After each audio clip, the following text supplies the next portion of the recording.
galaxies when I look in your eyes, and I can't speak, no, I can't speak at all. I swear this is your Aphrodite in disguise. Don't.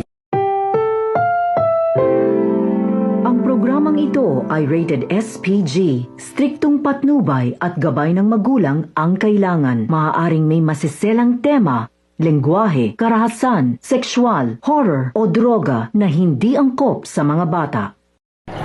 Good day everyone! Today's featured chicken is the Austral Lorp. Originating from Australia, the Austral Lorp is one of the world's best egg laying in Australia breeds. Hi, I'm Jan Darin Asis from 7 Lab. The next is a New Hampshire chicken for its excellent productivity and reliability, making it a popular choice in poultry farming. This is your agriculture news update. The Austral Lorp was developed mainly for egg production and can lay more than 300 eggs per year. It is available in both bantam and standard sizes, making it popular choice among poultry farmers because of its excellent egg-laying ability. The Austral Lorp is widely raised on farms around the world. Thank you. New Hampshire chicken for its excellent productivity and reliability, making it a popular choice in poultry farming.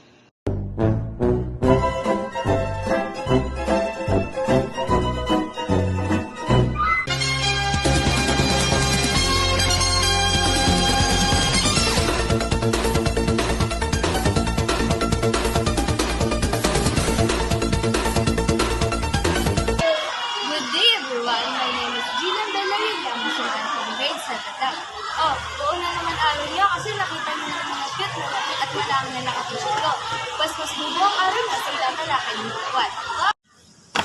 Lumipad ang aming team dito sa disiplina para pag-aralan ko ano ba yung mga breeds ng rabbit. Tara na, let's talk about this. This is the one of breed of rabbit.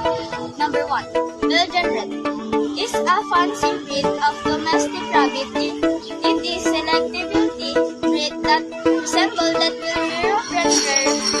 Its weight average 2.7 to 4.1 kilogram. It is known for its slighter and wider frame and its long and powerful legs. And wait lang, pahinga muna.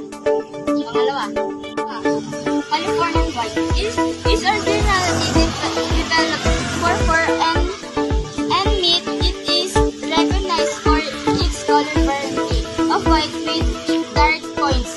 Its weight range for 3.4 to 4.43 kilogram. It has this thin splash coat. Glasgow Giant is the largest breed of domestic rabbit. It is historical breed for their and meat. It is often kept as pets, known for being lucky and patient when being handled. And the next anchor is Sabina Luis Oliva. Thank you for reminding the audience for my name. Again, my name is Sabina Luis Oliva, and we are discussing red-white New Zealand. Red-white New Zealand is originally in America, but possibly imported in New Zealand. Its weight average is 4.5 to 5 kilograms, with being silently larger than ducks. It is bred for meat and showed laboratory use. Now we are discussing the fifth breed of the rabbit. It is Argona. Argona is one of the oldest type of the domestic rabbit. It is bred for long, vibrant